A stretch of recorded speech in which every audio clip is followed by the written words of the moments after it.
चलिए एक बार आपको फिर से जानकारी दे दें कि बाबा बागेश्वर की हिंदू एकता पदयात्रा का आगाज आज से होने वाला है और राष्ट्रीय ध्वज फहराकर धीरेन्द्र शास्त्री ने इसकी शुरुआत भी कर दी है। आपको बता दें 9 दिनों में 160 किलोमीटर की पदयात्रा करेंगे धीरेन्द्र शास्त्री।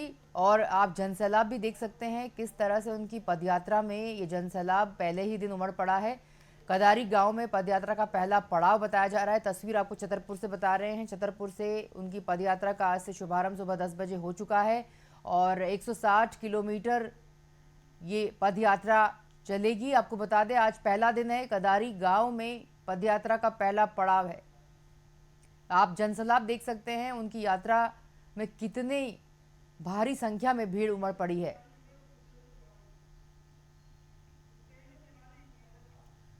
चलिए हमारे साथ संवाददाता जुड़ गए हैं भूपेन। आपको आवाज मिल रही है भूपेन?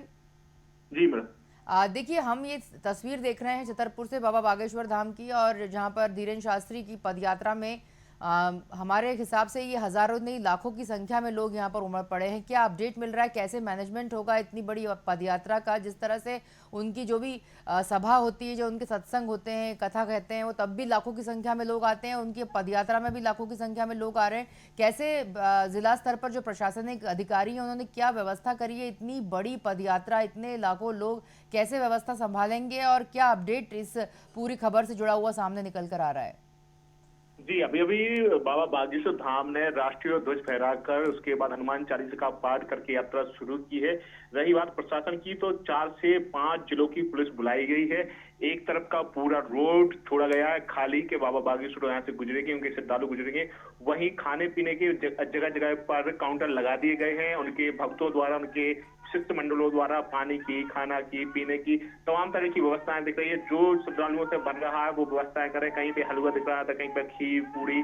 सुबह से ही काउंटर चालू हो गए, खाने पीने की तमाम व्यवस्थाएं हैं। और बताया जा रहा है कि जैसे जैसे यह रैली शुरू होगी इसमें जनसमूह और बढ़ता जाएगा। अभी 40 से 50 हजार लोग जिनका रजिस्ट्रेशन हुआ था वो तो पहुंच चुके हैं। उसके अलावा भी आसपास के लोग और ट्रेनों से लोग पहुंच रहे हैं।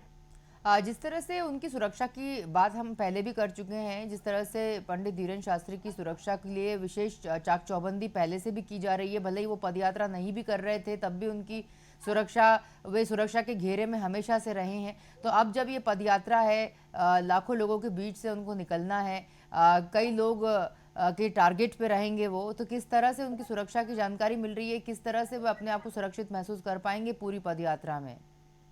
जी, 3-4 दिन से ही सुरक्षा की दृष्टि बना ली गई थी, घेरा बना दिए गए हैं, अलग अलग लोगों को उसकी जिम्मेदारी दी गई है। यहाँ पर तमाम एसपी, आसपास के एडिशनल एसपी, टीआई और जितने भी जिला के बड़े बड़े अधिकारी पहुंच चुके हैं। इसके अलावा बॉम्ब स्क्वाड, हॉट डॉग, तमाम तरह की विशेष टीम जो पुलिस बल की रहती है वो भी पहुंची है। और तमाम जगह पे जहां जहां से वो गुजरेंगे विशेष कैमरा और ड्रोन कैमरा से भी निगरानी रखी जा रही है। 9 दिनों में 160 किलोमीटर की पदयात्रा करेंगे, और ये जो बताया जा रहा है कदारी गांव में पदयात्रा का पहला पड़ाव है। आखिरी पड़ाव कहाँ होगा, और फिल्मी सितारे भी इसमें शामिल होंगे? कौन कौन इसमें शामिल हो रहा है? जी, अभी जानकारी के अनुसार संजय दत्त आ रहे हैं, सोनू निगम का भी है, और शाम को भोजपुरी सुपरस्टार खेसारी लाल यादव आएंगे जिनकी भजन संध्या भी वहीं कदारी गांव में रात को, क्योंकि जब पूरे दिन भक्त चलेंगे तो उनके मनोरंजन के लिए वहां पर बाकायदा मंच बना दिया गया है। और खेसारी लाल यादव की रात को भजन संध्या होगी। और पुष्पेन, वहीं संजय दत्त भी इस यात्रा में 2 या तीसरे दिन शामिल होंगे। ठीक है, जिस तरह से फिल्मी सितारों के साथ साथ देश के प्रसिद्ध संत भी इसमें पहुंचने की जानकारी मिल रही है, और कौन कौन से संत उनकी यात्रा में आने वाले हैं? अलग अलग दिन अलग अलग संतों का समावेश रहेगा। अनुद्धाचार्य जी आएंगे, इंद्रजीत जी महाराज आएंगे, आज संजीव कुमार जी आ चुके हैं, और अयोध्या की बड़े बड़े संत राजूदास जी महाराज। वैसे रैली का उद्घाटन उनके गुरु हैं जो रामभद्राचार्य जी, जगत गुरु, उनकी अचानक तबीयत बिगड़ गई, नहीं तो उनके द्वारा रैली की शुरुआत की जानी थी। और जिस तरह से आप कह रहे हैं कि काफी अच्छी व्यवस्था है उनकी सुरक्षा की सभी की, क्योंकि जिस तरह से सब संत भी आ रहे हैं, फिल्मी सितारे भी आ रहे हैं, बड़ा एक हुजूम इकट्ठा हो रहा है। ये बताइए कि जिस तरह से आपसे जानना चाहेंगे, हमारे दर्शक भी जानना चाहेंगे कि इस यात्रा का मुख्य उद्देश्य क्या रहेगा?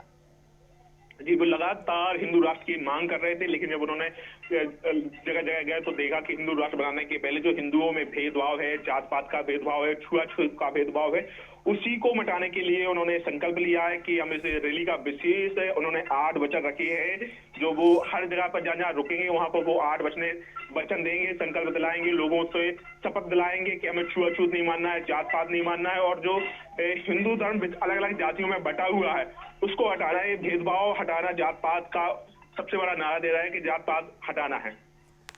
सबसे बड़ा नारा ये है कि जात पात हटाना है। जी पुष्पेन, ये भी आपसे जानना चाहेंगे कि जिस तरह से ये तस्वीर जो है एक तरह से मैसेज भी देती है हिंदू राष्ट्र के लिए और हिंदू पद यात्रा के लिए, जिस तरह से ये पूरा मतलब पद यात्रा रहेगी, बहुत ही हिंदुत्व के पूरे ओत प्रोत रहेंगी ये पद यात्रा, पर क्या लग रहा है जिस तरह से मैनेजमेंट का एक बहुत बड़ा सवाल उठ रहा है, कैसे यहाँ पे कि लोगों को खड़े रहने की जगह नहीं है, किस तरह से इसको मैनेज किया जाएगा, ये भी देखने वाली बात होगी। फिलहाल अगर हम 9 दिनों की बात करें तो 9 दिनों में 160 किलोमीटर की पद यात्रा, तो रुकने की क्या व्यवस्था है, कहाँ कहाँ रुकने के लिए डोम बनाए गए हैं, कैसे रुकेंगे रात को?